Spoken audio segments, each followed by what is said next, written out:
అందరికీ నమస్కారం.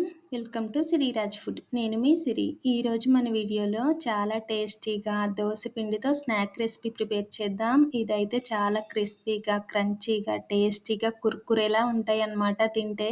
ఈ వీడియో మీకు నచ్చితే తప్పకుండా like, share and subscribe friends. దీనికోసం ముందుగా గ్యాస్ మీద బాండీ పెట్టుకొని 2 స్పూన్ల ఆయిల్ వేసి కొంచెం పచ్చిమిర్చి, కొంచెం ఎండుమిర్చి వేసి వీటిని దోరగా వేయించుకోవాలి.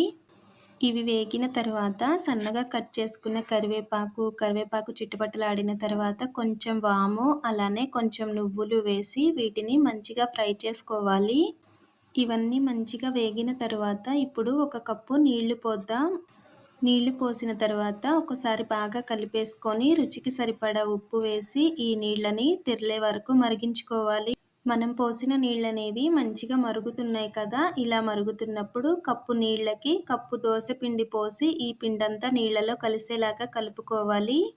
మనం పట్టిన దోస పిండిలో మినపప్పు అలానే బియ్యం పిండి ఉంటుంది కాబట్టి మనం చేసే రెసిపీ అనేది క్రిస్పీగా వస్తుందన్నమాట. మినప్పిండి వల్ల టేస్టీగా ఉంటుంది. ఈ మాత్రం కలిసిన తర్వాత హాఫ్ కప్పు ఉప్మా రవ్వేసి ఇది కూడా బాగా కలిసేలాగా కలుపుకోవాలి. గ్యాస్‌ని మీడియం ఫ్లేమ్‌లో పెట్టుకొని ఉప్మా రవ్వ దోస పిండిలో బాగా కలిసిపోయేలాగా కలుపుకోవాలి. ఇలా కలిసేలాగా కలుపుతూ ఉన్నామంటే పిండనేది కొంచెం ఉడుకుతుంది. ఉండలేమి కట్టకుండా తిప్పుతూ ఉన్నామంటే పిండనేది దగ్గరికొచ్చేస్తుంది. ఇలా దగ్గరగా వచ్చినప్పుడు మనం పిండి కలుపుకోవడానికి వీలుగా ఉండే బేషన్‌లో వేసుకొని పిండైతే కొంచెం చల్లారిందనమాట. ఇప్పుడు ఇందులోకి నేను ఒక కప్పు శనగపిండి వేస్తున్నా. ఈ ప్లేస్‌లో మీరు గోధుమ పిండైనా వేయొచ్చు. ఒక కప్పు శనగపిండి వేసుకొని ఇదంతా మంచిగా చపాతీ ముద్దలాగా కలుపుకోవాలి. మనం కలుపుకున్న ఈ పిండిని ఒక 10 నిమిషాల పాటు మూత పెట్టి పక్కన పెట్టేసి ఒక చిన్న బౌల్ తీసుకొని అందులో ఒక 2 స్పూన్ల ఆయిలు, 2 స్పూన్ల మైదా కానీ, కార్న్‌ఫ్లోర్ కానీ వేసుకొని ఇలా కలుపుకొని దీన్ని కూడా పక్కన పెట్టేద్దాం. ఇప్పుడు మనం కలుపుకున్న పిండిని కొంచెం నానింది కదా! దీనిని పెద్ద పెద్ద చపాతీ ముద్దల్లా తీసుకొని కొంచెం మందంగా చపాతీలా ఒత్తుకోవాలి. ఇలా ఒక పెద్ద చపాతీలా చేసుకున్న తర్వాత మనం ముందు ప్రిపేర్ చేసిన ఆయిల్ మిశ్రమం ఉంది కదా! అది చపాతీ అంతా అప్లై చేయాలి. ఇప్పుడు మన వీడియోలో చూపిస్తున్న విధంగా ఫోల్డ్ చేసుకుంటూ ఆయిల్ రాస్తూ చపాతీనంతా ఫోల్డ్ చేసుకొని పైన ఇంకొకసారి చపాతీ కర్రతో మంచిగా రుద్దుకొని పీసెస్‌లా కట్ చేసుకోవాలి. ఇలా చేయడం వలన మంచిగా లేయర్స్‌లా వస్తాయన్నమాట.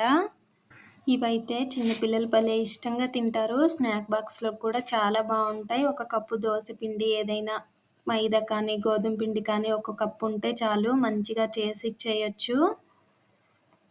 ఇవన్నీ ఇలా కట్ చేసుకొని ఒక ప్లేట్‌లోకి తీసుకొని పక్కన పెట్టేద్దాం.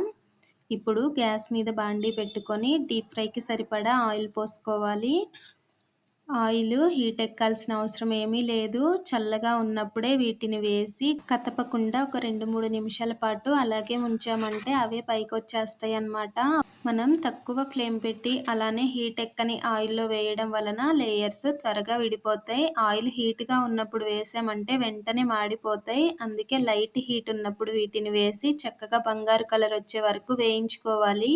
వీటి టేస్ట్ అయితే చాలా చాలా బావుంది. కొత్త టేస్ట్ అన్నమాట. పిల్లలైతే కుర్కురేలా చాలా ఇష్టంగా తింటారు. ఈ వీడియో మీకు నచ్చితే తప్పకుండా లైక్ చేయండి, షేర్ చేయండి, సబ్స్క్రైబ్ చేయండి. రేపు ఇంకో మంచి వీడియోతో మళ్ళీ కలుసుకుందాం. By bye friends.